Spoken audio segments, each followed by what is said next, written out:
Hi everyone, welcome back to Turtle Burger Crochet. In today's episode, I'm doing another hashtag movie and stitch, so stay tuned.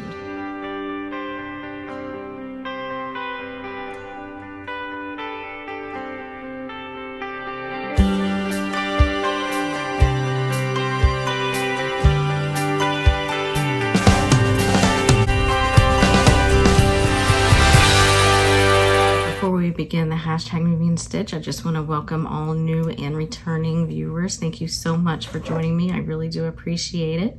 And I'd like to ask before we get started, if you haven't already, to give this video a thumbs up and to hit the subscribe button down below and make sure you ring the little notification bell so that you don't miss any future uploads.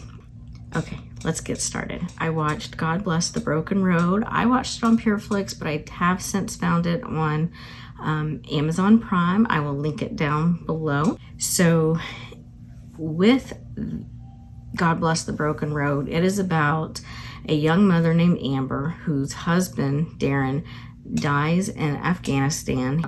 So the movie picks up approximately 2 years later. It's her and her now 9-year-old daughter, and his death has just left her void in a lot of ways. I mean, spiritually, she lost her faith.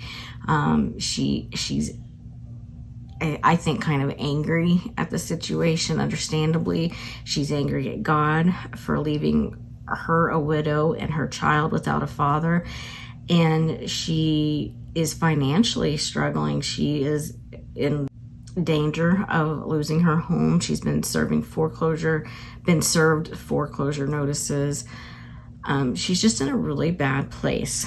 Well, at the same time, this race car driver, Cody, has come into town and is helping their church, which Amber still sends her daughter to church, but she no longer goes. He is helping their youth group build go-karts, and Bree, the little girl, the 9-year-old, she is a part of that. And so she really likes Cody right off the bat, and he takes a liking to Amber, the mom, and you know, she's like, I don't want nothing to do with it, but they kind of become friends and they end up kind of dating.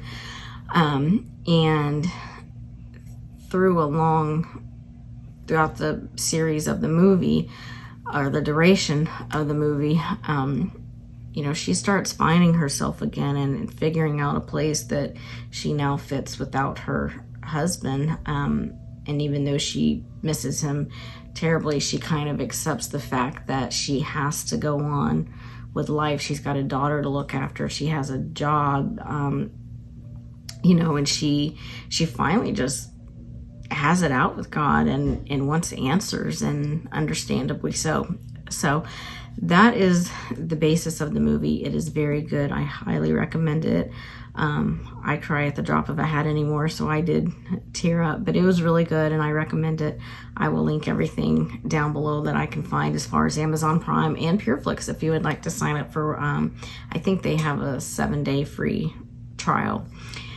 Or any other method that you can probably find it. Is called God Bless the Broken Road. It was from 2018, I believe it said, and it's about an hour and 50 minutes. Very good, recommend it. I was continuing on with the VAATDOEK dishcloth, which is from the Year of Dishcloths, hosted, which is an email dishcloth club, hosted by Garlene of the Kitchen Sink Shop. I will have her information linked down below.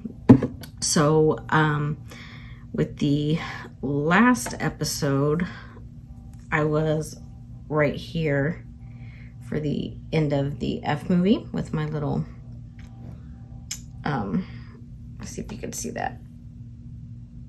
My little, what do you call it? Progress keeper from Louise of Adventures with Yarn. Now I have I have a couple of different stitch markers on here. I made some pretty good progress. So I went from here last time, and during the duration of this movie, I went to here. I've already started working on the next movie, so I have it marked off here. So this is where I got to. Let me correct myself from my last video. I mistakenly said she is ribbing, doing the 1x1 rib, and she's not. I'm not really sure why I said that. I guess just in my ignorance, I assumed anything, you know, that was a knit, purl, or purl knit was a ribbing, and it's not. Those are just the 2 basic stitches of knitting, and so you really, not that you're limited, but those are going to be the 2 stitches you work with. So I mistakenly said it was a ribbing. It is not. So I continued on with this. I think last time I showed the back side. So she takes knit, purl for a couple of rows, and then alternates that with purl, knit for a couple of rows. So this is the back side. It is a very fun texture. It's very bumpy. I think it would make a great scrubber dishcloth. I will probably use it as decorative, just because, you know, these are my first sets of knitted dishcloths. I don't think I've even made, I think I made one Tunisian crochet dishcloth, and that's it. So these, I think, are kind of special to me. I think, though, that once I kind of go through the set and I keep my own and learn them, they're going to be really, they would be really make nice gifts for someone. You could do like a set of 12, or you could pick out half of them. I'm not doing them in any particular order. So basically, I think I explain this in every video, but just in case this is the first time you're hearing about the year of dishcloths, the Kitchen Sink shops on the 1st of each month, she sends you a new free pattern in your email, and then at the end of the month, she adds the PDF free format to Ravelry, and you can go and download it. So I have all of those. I'm not doing them in any order. I've so far only completed one, which was the Amore dishcloth, which was in February. Now this VAATDOEK dishcloth, this was a bonus dishcloth in her January email. Her January, I believe, was the icicles, which I'm going to eventually circle back to. But even though it was a bonus one, she still has VAATDOEK on her Ravelry as a free download. So I will link everything down below. So tell me, are you doing the year of dishcloths? I would love to hear. And even if it's not these, do you like doing dishcloths? I would love to know. So that is today's episode. So I will see you next time. Goodbye.